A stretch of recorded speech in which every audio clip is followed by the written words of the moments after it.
நாம ஒரு வீடு கட்டும்போது அஸ்திவாரம் ரொம்ப ஸ்ட்ராங்கா இருக்கு, அது நம்மள எப்பவும் தாங்கி பிடிக்கும்னு முழுசா நம்புவோம். ஆனா வெளியில பார்க்க பெயிண்ட் அடிச்சு ரொம்ப அழகா இருக்கிற அந்த வீட்டுக்குள்ள யாருக்கும் தெரியாம கரையா அரைச்சிட்டு இருந்தா? அது ரொம்ப ஆபத்தான ஒரு விஷயம். ஆமா, கரெக்ட். அந்த மாதிரி ஒரு விஷயத்த பத்தி தான் இன்னைக்கு நம்ம ஆழமான அலசல்ல பார்க்க போறோம். உங்களுக்காகவே பிரத்யேகமா நாங்க தொகுத்து வழங்குற இந்த பதிவுல ரினியூ ப்ரோ ஆக்டிவ்லி அப்படிங்கிற யூடியூப் சேனலோட ஒரு சுவாரஸ்யமான வீடியோவை பத்தி பேச போறோம். கண்டிப்பா. அதாவது ரொம்ப நெருக்கமானவங்க, இப்ப நண்பர்கள், குடும்பம் இல்லனா பார்ட்னர்னு வைங்களேன், இவங்க மனசுல நமக்கு தெரியாம மறைந்திருக்கும் பொறாமையிலே எப்படி கண்டுபிடிக்கிறது அப்படிங்கிற 7 அறிகுறிகள பத்தி அந்த வீடியோல சொல்லியிருக்காங்க. ஏன்னா பொதுவா பொறாமை அப்படின்னாவே நாம சினிமால வர மாதிரி நேரடியா சண்டை போடுவாங்கன்னு நினைப்போம். ஆனா இங்க விஷயமே வேற. இதை எப்படி கண்டுபிடிக்கிறது அப்படிங்கறதா நம்ம மிஷன். இப்ப முதல் அறிகுறி என்ன சொல்றாங்க?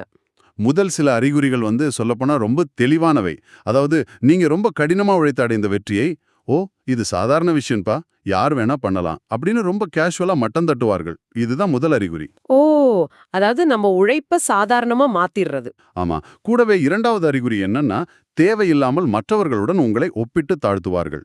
"அவன் உன்னை விட சூப்பரா பண்றான்" அப்படின்னு ஒரு கம்பேரிசன் வரும். 4வது அறிகுறி, இருங்க, 4வது அறிகுறிக்கு போறதுக்கு முன்னாடி நீங்க சொல்றத பார்த்தா எனக்கு ஒரு விஷயம் தோணுது.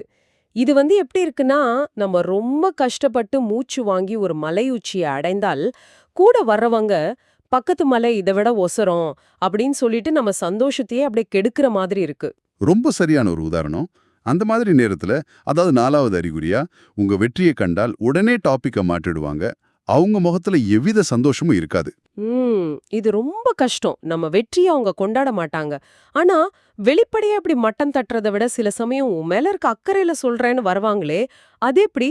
அதுதான் ரொம்ப ரொம்ப ஆபத்தானது. இப்போ நீங்க ஏதாவது ஒரு புதிய பிளான் சொன்னீங்கன்னா, அதுல என்னென்ன தப்பு நடக்குன்னு ஒரு பெரிய லிஸ்ட் போட்டு உங்களை பயமுறுத்துவார்கள். இது 3வது அறிகுறி. ஓ, அக்கறை மாதிரி காட்டி பயமுறுத்துறது. ஆமா, அதேதான். 5வது அறிகுறியும் இதே மாதிரி தான். "இது ரொம்ப கஷ்டம்பா, உனக்கு செட் ஆகுமா?" அப்படின்னு ரொம்ப மெதுவா சந்தேகத்தை விதைச்சு உங்க நம்பிக்கையை முடக்குவார்கள். இதுக்கு பேர் தான் அக்கறை என்ற பெயரில் கலக்கப்படும் விஷம். இப்போ எனக்கு ஒரு சந்தேகம் வருது.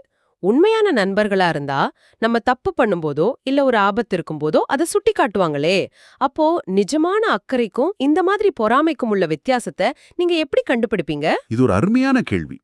உண்மையான நண்பர்கள் உங்க பிளான்ல இருக்கிற குறைய சொன்னாலும் அதை எப்படி சரி பண்ணி முன்னுக்கு வரலான்னு ஐடியா கொடுப்பாங்க. உங்களை ஊக்குவிப்பார்கள். அதாவது ஒரு பாசிட்டிவ் அப்ரோச் இருக்கும். கண்டிப்பா. ஆனா பொறாமை கொண்டவங்க நீங்க எந்த ஒரு புது விஷயத்தையும் ட்ரை பண்ணவே பயப்படும்படி உங்களை மனதளவுல முடக்கி விடுவார்கள். உங்க கான்ஃபிடன்ஸை உடைப்பது தான் அவங்க நோக்கம். சரி, இந்த தடைகளை எல்லாம் தாண்டி அவங்க நெகட்டிவிட்டியை எல்லாம் மீறி நீங்க வாழ்க்கையில முன்னேறிட்டீங்கன்னா அவங்க ரியாக்ஷன் எப்படி இருக்கும்?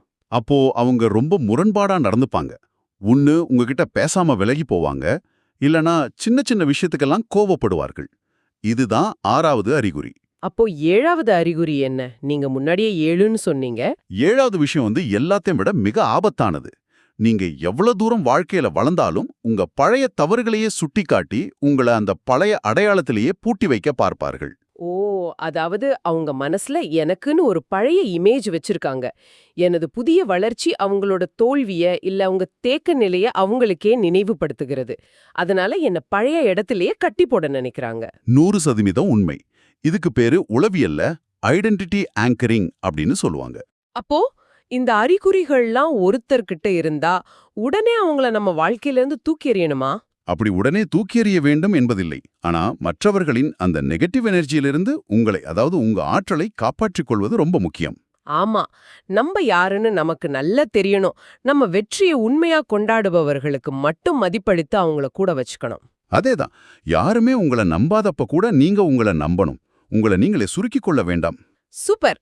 இத கேட்டுக்கிட்டு இருக்கிற உங்களுக்கு கடைசியா உங்களை யோசிக்க வைக்கிற மாதிரி ஒரு இறுதி கேள்வி.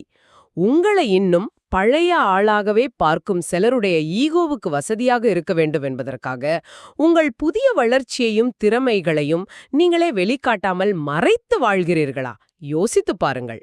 கண்டிப்பா யோசிக்க வேண்டிய விஷயம். அடுத்த முறை அந்த அக்கறையான சிரிப்புக்கு பின்னாடி என்ன இருக்குன்னு கொஞ்சம் உற்று பாருங்க. இந்த ஆழமான